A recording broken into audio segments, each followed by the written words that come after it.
Hello student, very good morning to all of you. How are you?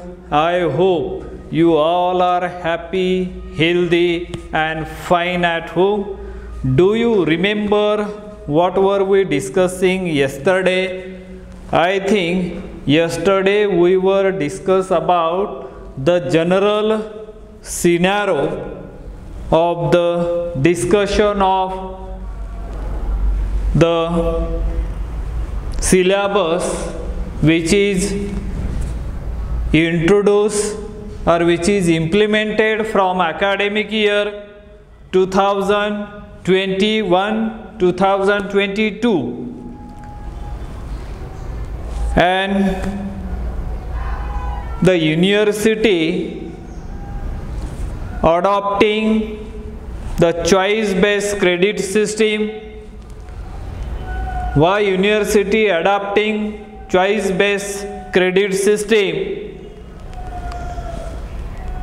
The utilization or aims and objective or goals of that university are already mentioned on its website. And there is a protocol. Every 5 years there must be change in the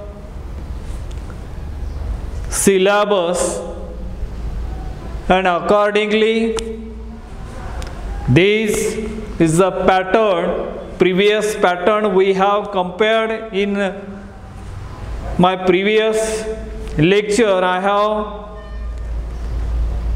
discuss the comparison between 2013 pattern and the 2019 pattern, how the syllabus correlate to each other or how the changes are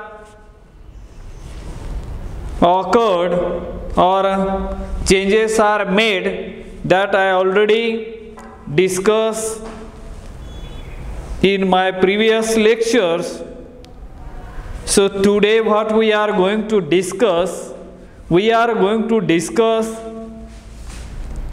generally we are discussing the TYBSc organic chemistry, because especially the chemistry at a TYBSc level, those students have chosen principal subject as a chemistry.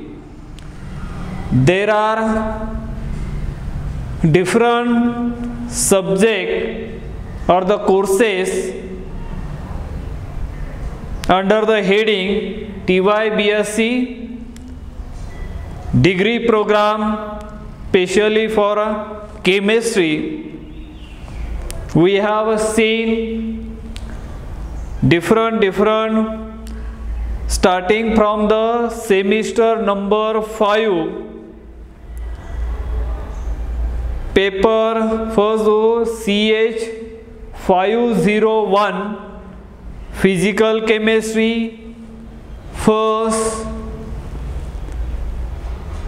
analytical chemistry first, likewise DSEC first, DSEC second, DSEC third, SEC first and SEC second. So if you remember as a DSEC means the first D stand for discipline, then S stand for specific, and E stand for elective, and C stand for the course. So discipline, specific, elective course which is introduced at TYBSc level, and there are 9 courses, not courses, papers we can say, like as a physical first, analytical first and physical, chemistry, practical first. So 3, similarly inorganic, then organic, so total 9. And SEC means skill enhancement course, 2 courses A and B. So total there are 6 theory papers and 3 practical courses, and 2 are SEC means skill enhancement course, introduced or implemented from academic year 2021-22. DSEC, I already explained about that. DSEC means discipline specific elective course, CH507, because I am going to teach you this paper, and that's why I am providing you all the detailed information regarding that paper, organic chemistry first. That is a code number of that is a 507, and it has a 2 credits, and it require to complete this topic or the chapters or the syllabus 36 lectures in first the semester 5. So here, see here, there are the chapter numbers are given. There are total 4 chapters are there. You can see very clearly on the blackboard. Then title of the topic of the or the chapter are already mentioned here, and number of lectures required to complete that chapter also given here. The number of lectures required to complete first chapter is 8, then 5, 12, 11, and total number of 36 lectures. Yesterday or in my previous lecture I already explained you the nature of evaluation pattern or nature of the examination, what kind of the examinations, internal continuous internal assessment as well as university external assessment. So every semester there is a continuous internal assessment that is for 15 mark, and university examination that is for 35 mark, and for passing criteria, to pass or to secure, the student should secure 40% mark, total 40% mark out of the 100. So here every course has maximum 50 marks. Out of that 50 mark, internal marks 15 and university or external marks are 35. So out of that 15, that is a 30%, student should get minimum 6 mark to clear the internal examination, and out of 30 the student should get minimum 14.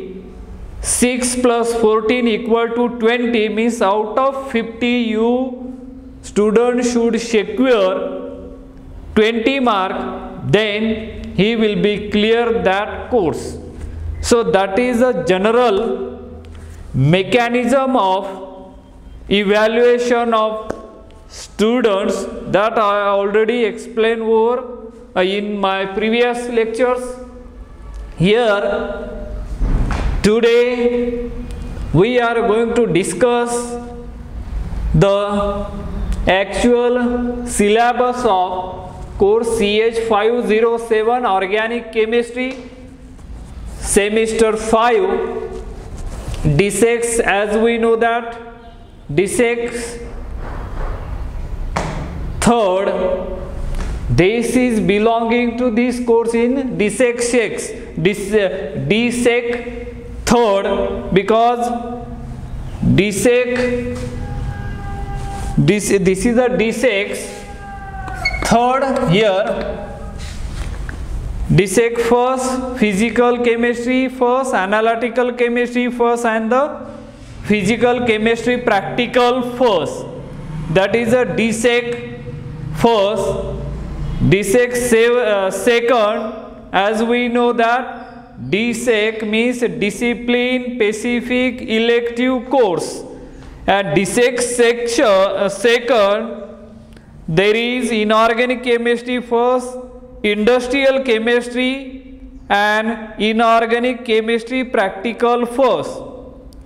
These are involved in D6 second, and two are the theory paper and one is a practical. The credit for each theory paper 2 credit and require 36 lectures each. But as far as a practical course is concerned, it also has a weightage 2 credit, but lecture required is 73 lectures. And as I already told you that according to as a UGC guidelines, 1 hour 1 lectures means 50 minutes lectures for theory as well as practical. It is considered over there. Now look at here chapter number first. The heading of the chapter number first is a polynuclear and heteronuclear aromatic compound. See the title of this chapter number first consists of organic chemistry paper first, polynuclear and heteronuclear aromatic compound. Have you heard these words polynuclear and heteronuclear aromatic compound? We are already familiar with the aromatic compound. What kind of the compound known as a aromatic compound? For example, let me give some examples here. Suppose as a benzene, cyclohexane, cyclopentane, cyclobutane. These are randomly I have mentioned here as a name: benzene, cyclohexane, cyclohexene, cyclopentane. Now among these compound, can you able to classify, can you able to identify which are the aromatic compound and which are aliphatic, you can call it as a, or non-aromatic compound you can tell me? Or generally aromatic compound and the aliphatic compound. In a organic qualitative analysis, when we performing the experiment in the laboratory, organic qualitative analysis means what are the elements present in the given sample that we are determining experimentally.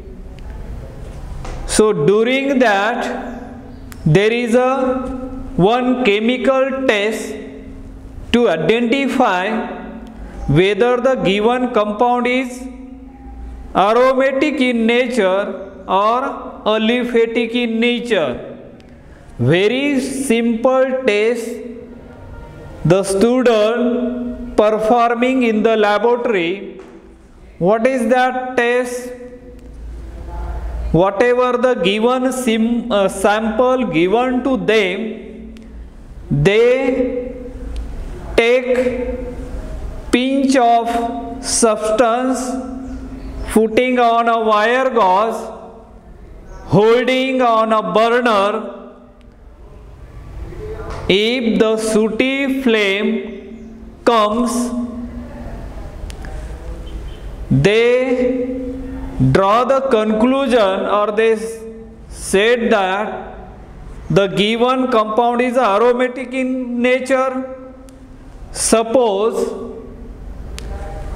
no sooty flame or non-sooty flame, there is a inference is given already in the book. Then the student are saying the given compound is a aliphatic in nature. This is a very simple experiment. Every student of the chemistry performing this test in the laboratory very easily, because while discussing the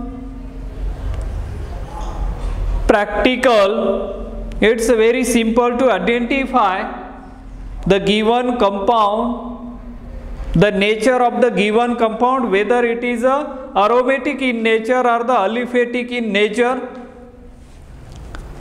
But theoretically, how do you identify, how do you come to know whether the given compound, whether the compound is aromatic in nature or aliphatic in nature or something else? Theoretically,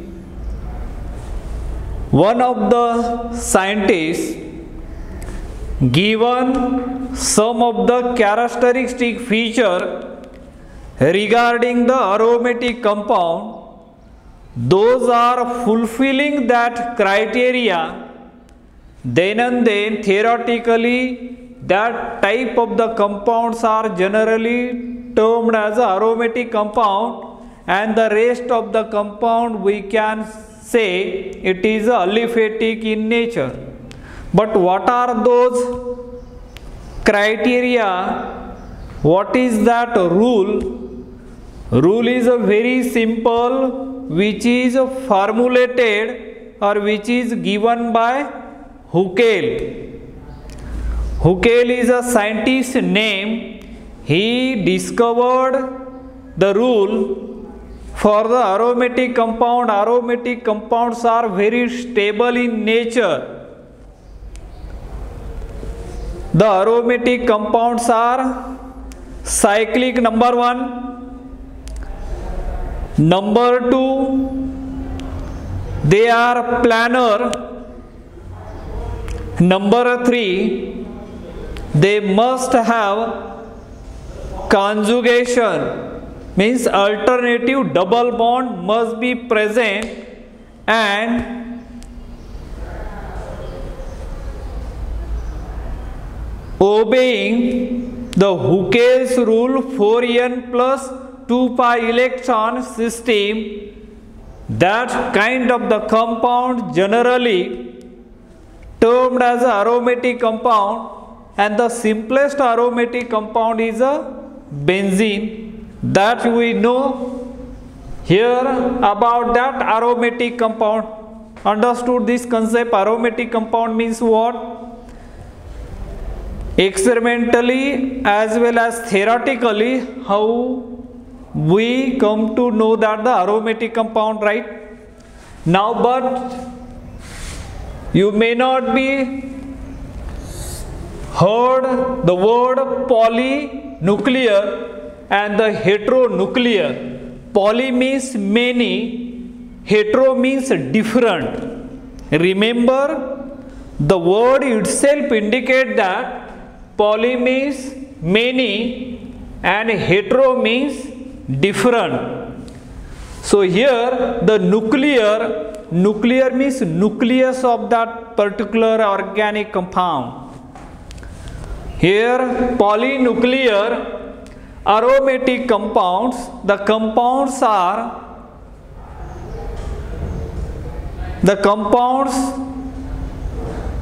they must follow the Huckel's rule, and whatever the criteria which I mentioned just now, they must be cyclic, planar and fully conjugated. That type of the compounds are generally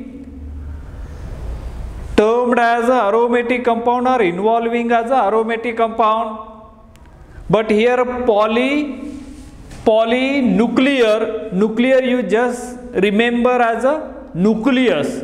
Benzene, it is one of the moiety which is a nuclear. Benzene is a nuclear, you can call it. It is a aromatic nuclear. Poly means different. So the benzene, one of the benzene fused with another benzene ring, when these two benzene ring sharing a pair of electron of pair of carbon atom fuse together, the new compound gives rise to formed is known as polynuclear.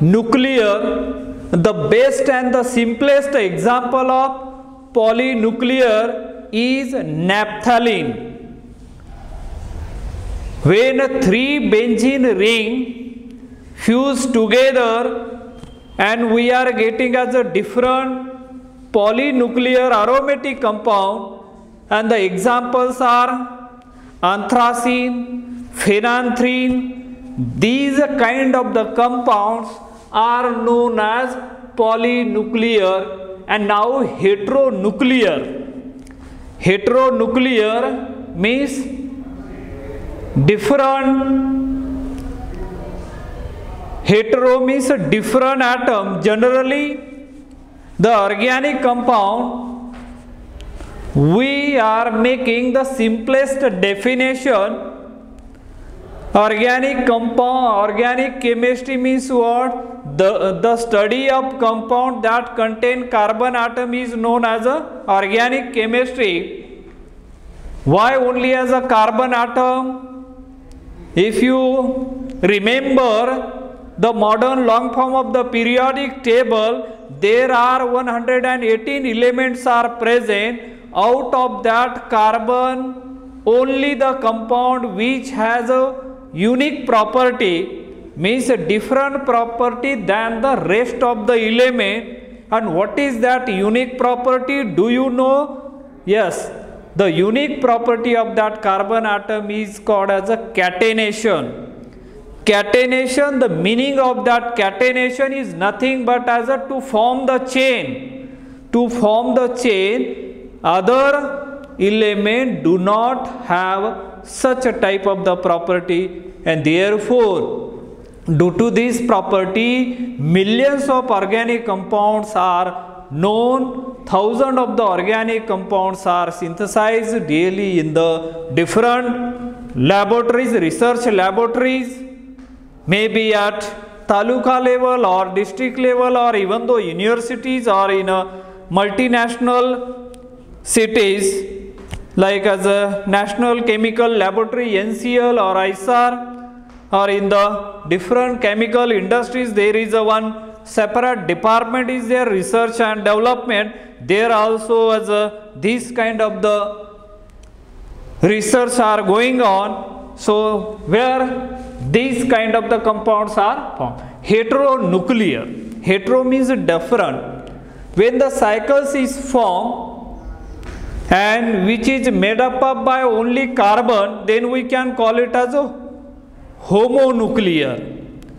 But one of the atom of the carbon get replaced by heteroatoms such as oxygen, nitrogen, sulfur, selenium, arsenic, phosphorus, that kind of the compound are generally termed as a heteronuclear aromatic compound. Understood that? In addition to that carbon, if there is a one heteroatom such as just now I mentioned over here, oxygen atom, nitrogen atom or sulfur atom, mainly at TYBSc level we are going to see the heteronuclear aromatic compounds such as furan, 5-membered ring, pyrrole, 5-membered ring which containing nitrogen atom, thiophene which containing as a sulfur atom. These are the aromatic compound. Then pyridine, that is a 6-membered ring. So these type of the study their introduction and why these compound aromatic compound readily undergoes as a electrophilic substitution reaction rather than nucleophilic substitution reaction, and at an ordinary condition they do not undergo as a addition reaction. What would be the reason behind it? That kind of the study we will going to discuss in chapter number 1, which is a polynuclear and heteronuclear aromatic compounds. Now moving toward as the next chapter, that is active methylene compounds. Active methylene compound, that is a heading given to this chapter. What do you mean by the methylene? That is a CH2 group. This group is known as a methylene. Active, when it becomes as active, when that methylene group is present in between two electron withdrawing group, then and then that methylene group becomes as active. When it is flanked between two electron withdrawing group, that type, then and then we can call it as a reactive methylene group. The acidity of this methylene group is they have ability to form a stable carbanion, and that stable carbanion determine its reactivity. That acidity determines the reactivity of that reactive methylene group.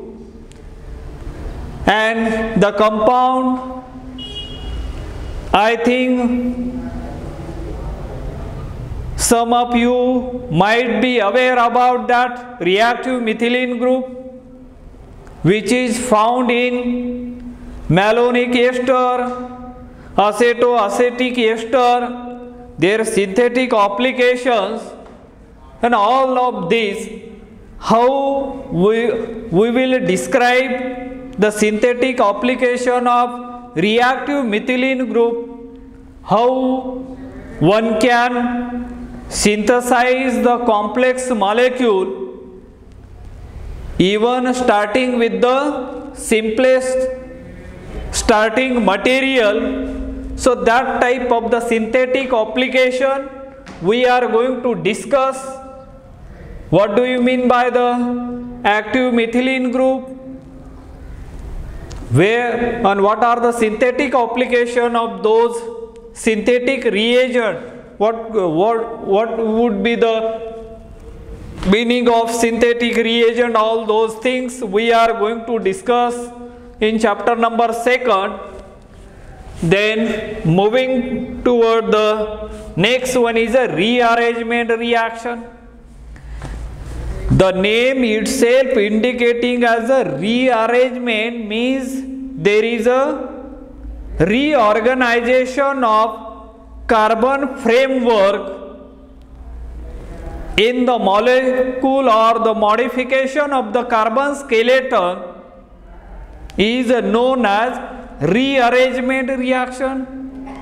And there are different named rearrangement reactions we are going to study under the heading of rearrangement reaction, such as Beckmann rearrangement reaction, Favorsky rearrangement reaction, Lawson rearrangement reaction, Schmidt rearrangement reaction, Curtius rearrangement reaction, Baeyer-Villiger rearrangement reactions, Pinacol rearrangement reaction,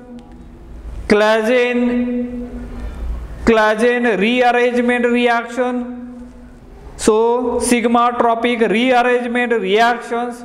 So such kind of the different named rearrangement reaction we are going to discuss in chapter number 3. Then last one is chapter number 4 is elimination reaction. Now in elimination reaction, the name itself suggests that there is a loss of or losing the atom or group of atom from the substrate or the starting material, and that type of the reaction are generally termed as a elimination reaction. And the departed group or the atom relatively from 1,1 or maybe 1,2 or 1,3 or 1,4 or 1,5 or 1,6, specifically in this case we are going to study 1,1 and the 1,2 elimination reactions, and well known reactions are E1 reaction, E2 reaction, E1CB reaction, along with what are the factors affecting on that elimination reaction, as well as stereochemical aspect also we are going to discuss in that, how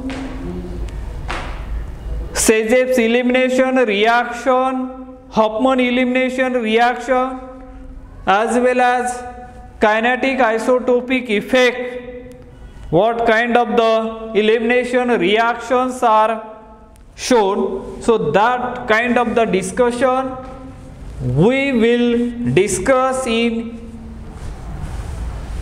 chapter number 4, that is the elimination reaction.